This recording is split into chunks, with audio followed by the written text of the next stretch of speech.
Hello, this is from Milwaukee to Nashville. Over there is John Lewandowski, and I am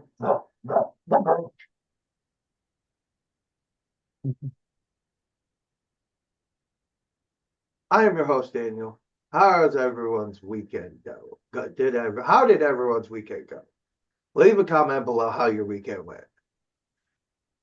Because if you're a Preds fan, if you're an Admirals fan, if you're an Atlanta fan, that's how our weekend went.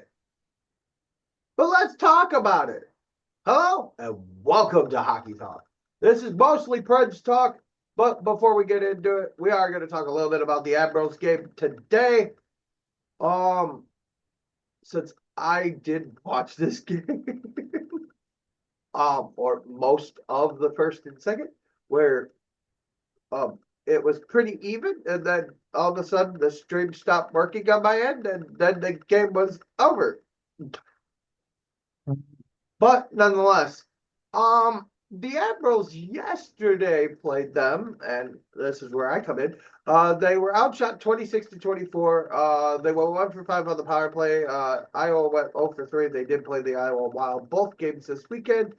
Liam Holmgren scored 2 goals in this game. Lucchini and Weissblatt, the lone goals for the Admirals. Bradley Merrick, Carson Lambos, and Graham Clark get the others. The Admirals fall 5-2. Jasper Wallstead for Iowa in that game stepped 22-24. Sammy Walker had 2 assists, and Liam Holmgren had 2 goals. Kevin Graval and Ryan Ufko. Graval -4, Ufko -5. Just saying. Yeah. I may not be working out. Then today, we'll let John take over. All right. So Admirals took on the Wild again today. Shots on goal in the first period. Iowa outshoots Milwaukee 14-7. In the second period, both teams have 8 shots. In the third period, Iowa outshoots Milwaukee a whopping 21-7. And in total, Iowa outshoots Milwaukee 43-22.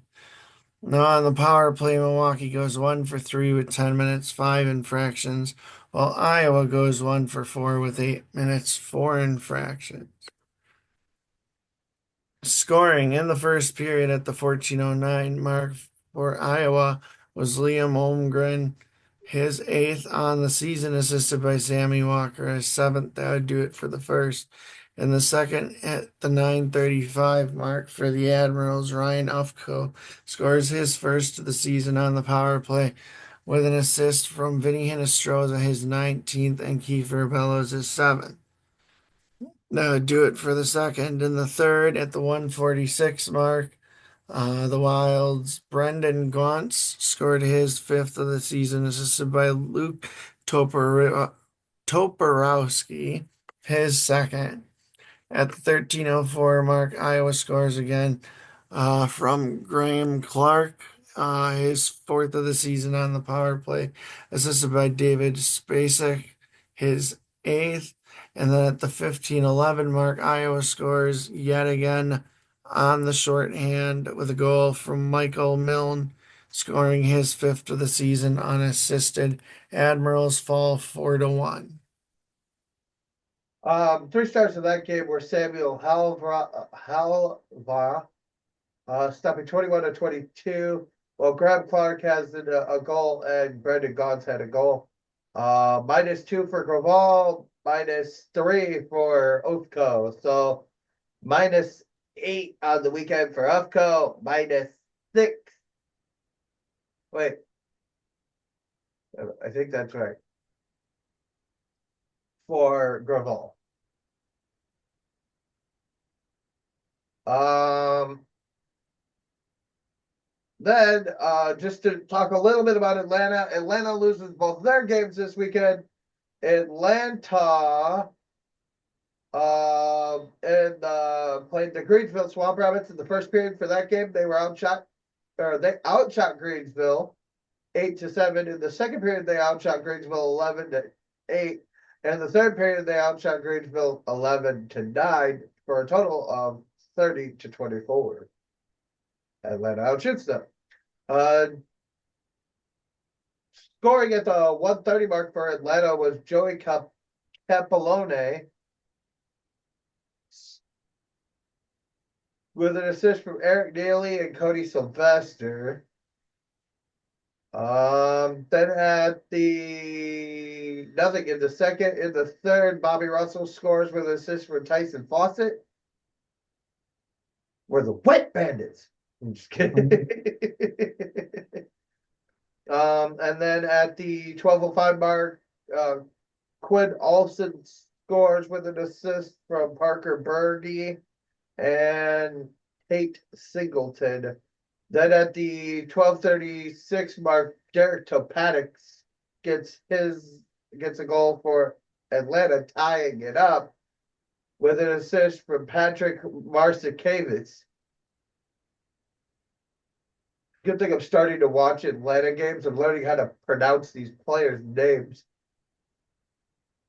Then at the 56 mark, Jake Flynn scores with an assist from John Parker Jones and Arvid Cadroth or Cadaroth.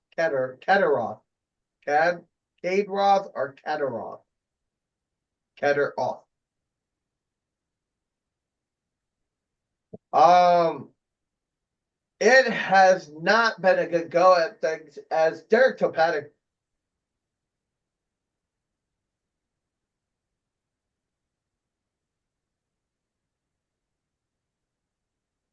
during the game yesterday versus Greensville was fined for a uncalled dangerous tripping infraction.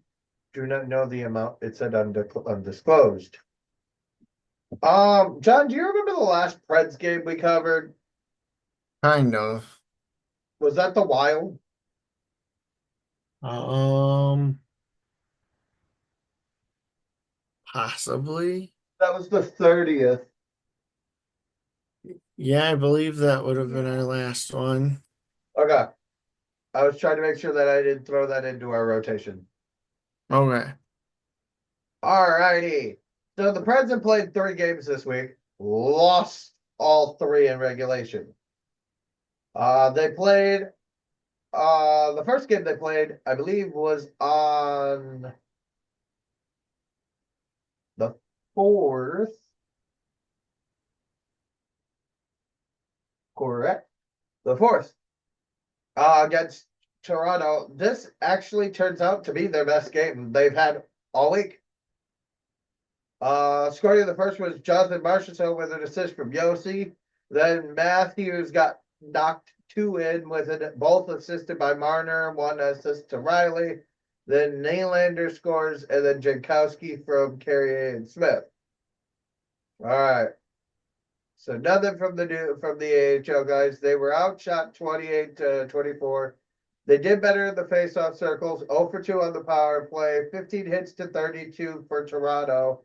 Block shots were up for Toronto. Toronto had more giveaways, and Nashville had more takeaways, and yet they still dropped this game.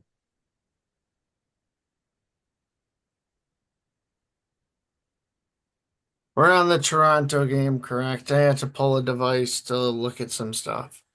Yes. Okay. In that Toronto game, Forsberg -2, Nyquist -2, O'Reilly -2, Yossi -2, Carrier -1. And Did you that, say O'Reilly? yes, Okay. so -2.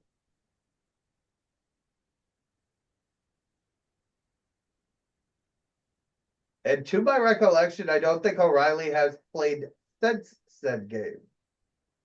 Yeah.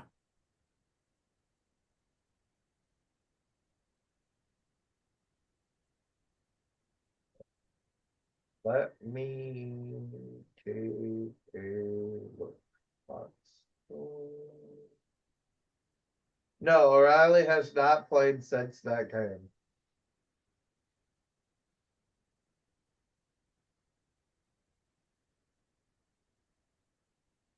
And what was the thing we were talking about the other day? They have the most penalty minutes on their bench, Yes, they have the most bench minor penalties.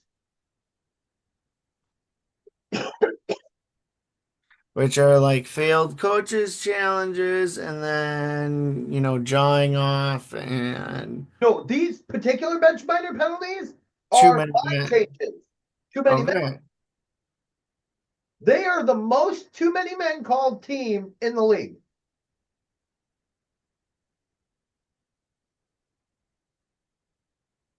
Um, but let's talk about that for a little bit here because Saros played in that Toronto game.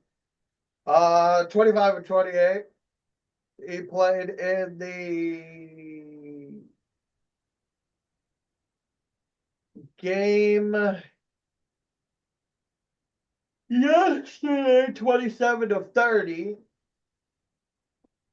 Um, Yossi -2, Blankenberg -2 in that one against yesterday against Ottawa. While Evangelista another -2 night and Forsberg -1. Anunin played his first game versus Montreal, 27 of 29. One of the goals was an empty net. -2 for Marchessault, -1 for Stamkos. Everybody else was pretty much even. Oh, Forsberg -2. And Yossi. Yep. So it's the guys were paying a lot of money. And by the way, how do you get beat in the faceoff circle by Montreal? You get owned on the power play. This is the worst offensive team in the league. Montreal. All right. One trend I've also been noticing in the past few games is that when you look at the statistic breakdown of the players, there has not been a player that has delivered more than 4 hits in the past at least 3 games. Like you got the occasional like 1, 2, but a lot of zeros. Like you And gotta play some physical hockey at some point. Jed had 5 versus Toronto. Okay. That is all. And and I mean to look at it from a standings perspective, because that'll also give me kind of some of what I want. We're gonna Right. go league wide here, and I'm gonna hit the goal differential button, and they are the worst team defensively in the league, -27.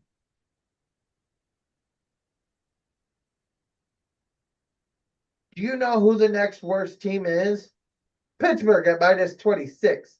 And by the way, they're 6-3-1 in their last 10. Right. By the way, I would like to add in congratulations, Trotz Wedgwood with the shutout today for Colorado. I know, and Yarrow got another one like last night, I think, for the Barracuda. Yeah. Hey, trade everybody, they'll do better. Trotz, I know you're a defensive coach when you coach. Oh boy. Uh-oh. Eh. Uh-oh. Ah. The mouse fell around the corner. Eh. It rolled into the bathroom. There we go. All right. So if you're the worst defensive team, scoring wise, the only team to score, you're the worst scoring team in the league at 61 goals. However, you don't have the most goals against. That Right. belongs to Pittsburgh at 110. Nashville is at 88. They're tied with the Kraken and Boston. Nashville is 7-15-6 or 7-15-6 at 20 points. That's good enough for the second worst in the league. Do you know who the number 1 and 2 teams in the league are? It's a three-way tie for the number 1, 2, and 3 team in the league, and 2 of them are in the Central. Number 1 is the Washington Capitals at 19-6-2. That's actually a bit of a shocker. The Minnesota Wild at 18-5-4. And the Winnipeg Jets at 29-0. They all have 40 points. All right. Nashville is in second to last place with 20. They are 20 points behind the top of their division. The Blackhawks have lost 5 straight, while the Preds have lost 3 straight in regulation, while have lost, I believe it to be 7 straight overall, including, I think it was like 4 overtime losses. Wait.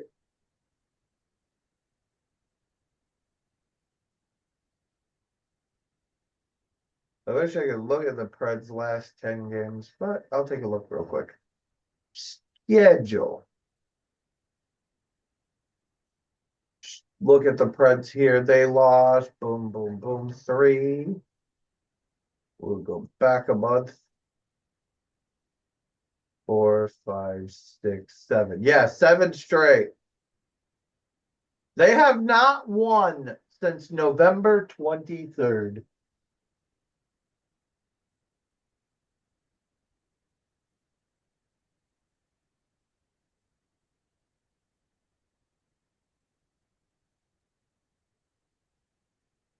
Upcoming this week, it don't look good for them. Over the next 2, I don't see them winning before Christmas. They play the Flames, the Stars, the Avalanche, the Rangers, the Penguins. Tomasino's going to light us up for a hat trick. The Kings, and then the Hurricanes on December 23rd.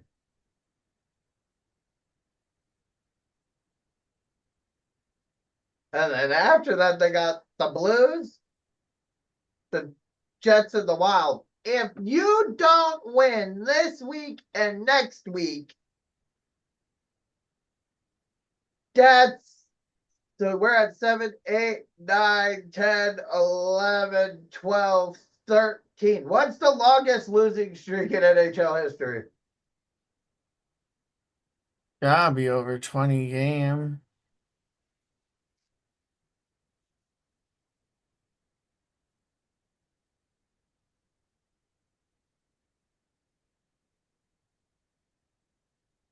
Really? I typed all that and it didn't pop up.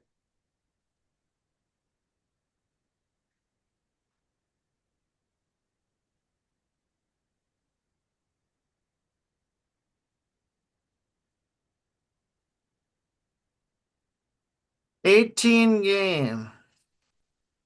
And that The was 2003-2004 Pittsburgh Penguins and the 2020-2021 Buffalo Sabres own the record for the longest losing streak in NHL history at 18 games.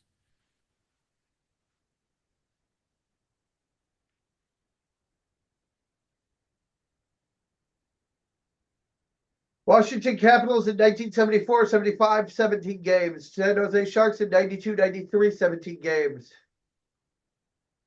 Between 2023 and 2024 going in. So this one spans from one season into another.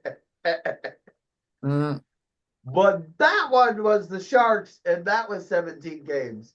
The Philadelphia Quakers of 1930 to 1931, 15 games. Chicago Blackhawks, 1928 to 28-29, 14 games. 10 one year, 4 the next.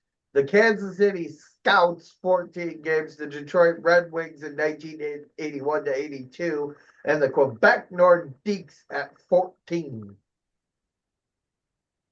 The Carolina Hurricanes in 2009, 2010, 14 games.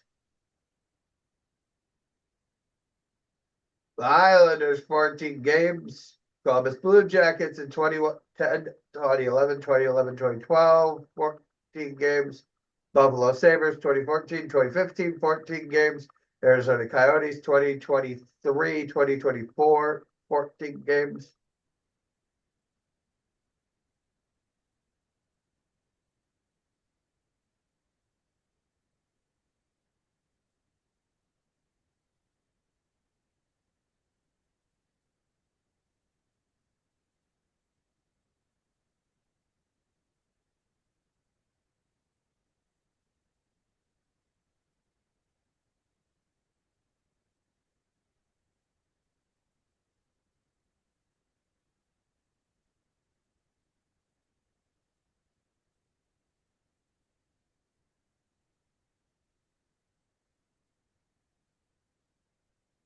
And while we're on the subjects of stats, so far, Saros this year is 6, 12, and 5 with a 2.5 or a 2.66 goals against average and a .910 save percentage. Although he does have two shutouts. So He's not playing horrible. They're not scoring. right.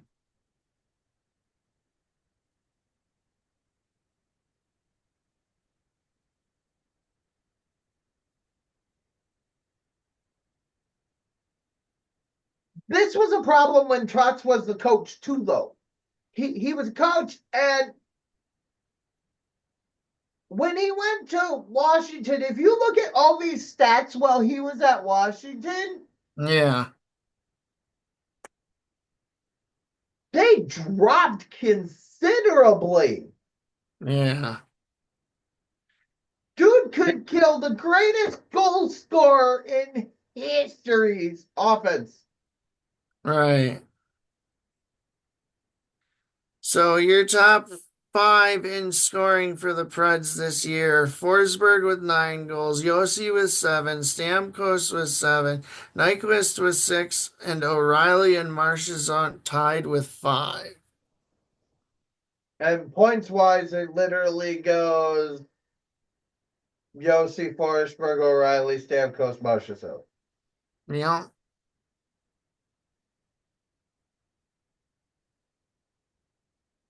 Michael McCarron and Colton Sissons have been pylons. Minus 11, minus 15. Who is the worst?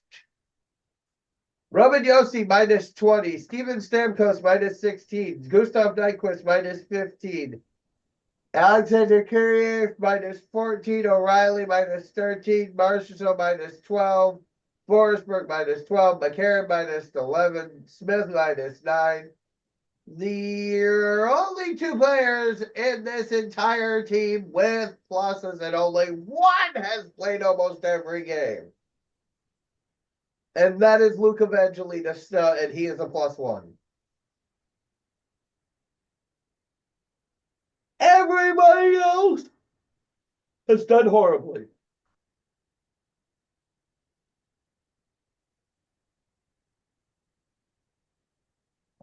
This season with the Preds make me feel how I feel every year watching my Colorado Rockies and Jacksonville Jaguars. Did the Jaguars win today? I have no idea. I stopped keeping track because their season was so horrible this year.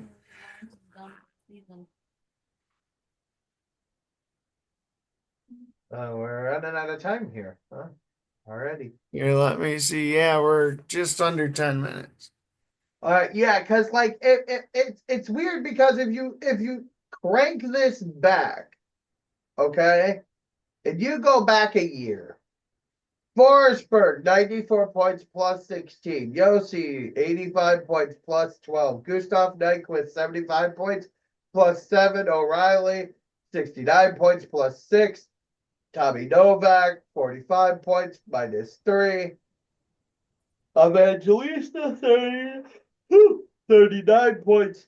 There is a certain part of me that is thinking that McDonough trade should not have happened. All right.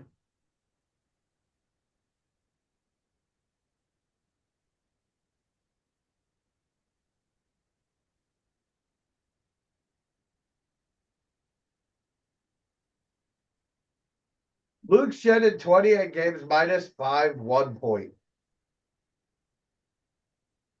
And just out of curiosity, I just looked up, and aside from the 1920 season for the Predators, that was the last time Saros finished with 12 losses in the games he played in that season. We're 2 months in, and he's at that after a big contract year. And I'm not fully backing Soros here, Right, but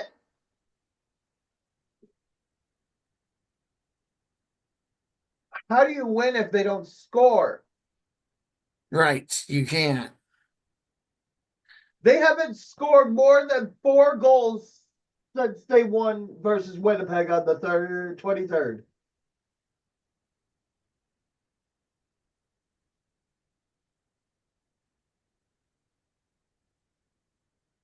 It's getting tough. Like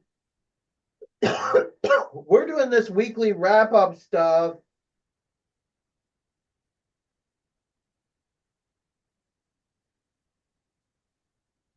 Um, and if if you look at it, come on, the Preds. Come on, why are you being such a pain in the neck?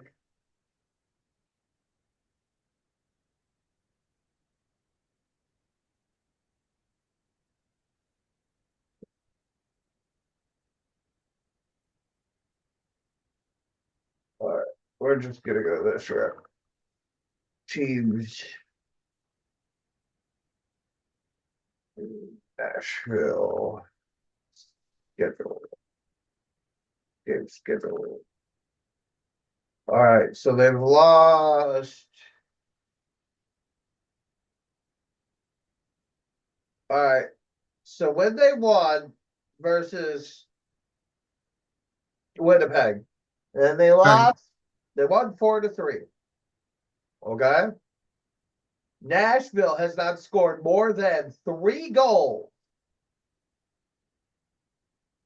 One, two, hang on.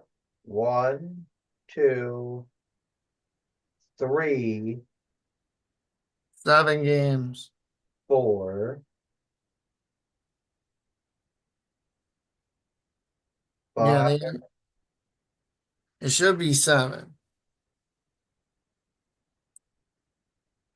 6, 7. Yeah, more than 7 games.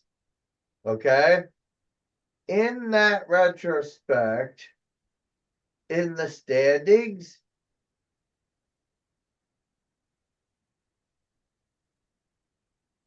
that's every game you've won. Yeah.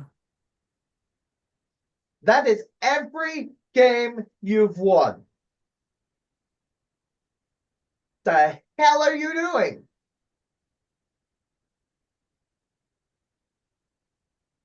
Like at this point, it's not even just Bruno, the fans are fed up. The amount of anger and disappointment, not just from Preds fans, but ours too. We expect our guys to go up and be successful. And they're getting clowned. I almost want Svechkov and LaRue back. At least here they play better. I feel like this is hurting their development more than it's helping it.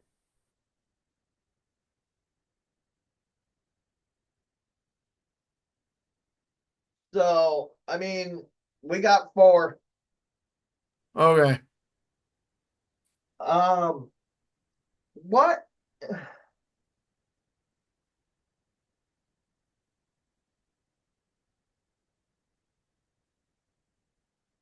Why is the magic number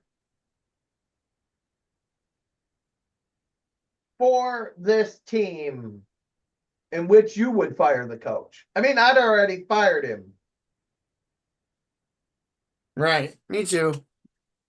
but at this point, how many more? Right. Or are you just embrace the tank and fire him after the season's over? Right. Like, I'm trying to get to that point. Like, what's your thoughts on that? Like, because, like, they're not. Blackhawks fired their coach. Right. Everybody's firing their coach. Right. Last year, Islanders fired their coach, hired Watt in January. They made it to the playoffs, but I don't know if the Islanders' record was anywhere similar to what Nashville's was last year when they hired a different coach.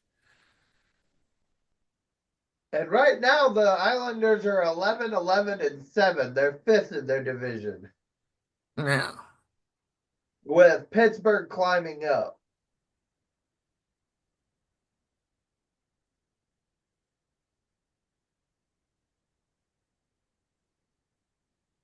I think if they don't turn it around in Buffalo, they're going to fire their GM here shortly. Yeah. I mean, I know Trotz wants a top 5 pick. This is not how you do it. No.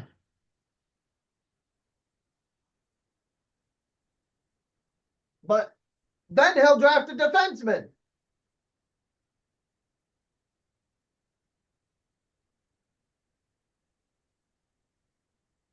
I saw a physicality problem with this team coming. Well, I first saw it a couple of years ago. Well, it might be more than a couple now when, you know, like Olivier left and everything like that. The last year Olivier was on the Admirals, there was somebody else with him too, and they were just thumping people and Well, you know, like they don't have that Janot type player where he could flip that switch from physicality to to score. right, you have to have that at least somewhat in your team, and it doesn't You seem can't that get they that do this year. right now because he's so skill based and he's a pest. He's Yeah, not a bump you kind of guy. you know, we have about 40 seconds. Okay. But overall, I just it is really, really hard to break it down. Yeah. Now, we're gonna be paying attention this week. Most likely next show will be on Sunday again. We will be doing a show Friday. I think that's a double, if not triple. So the next time you will see us will be Friday the 13th. Mhm. So thank you all for watching and have a great, great week. And have a happy holidays.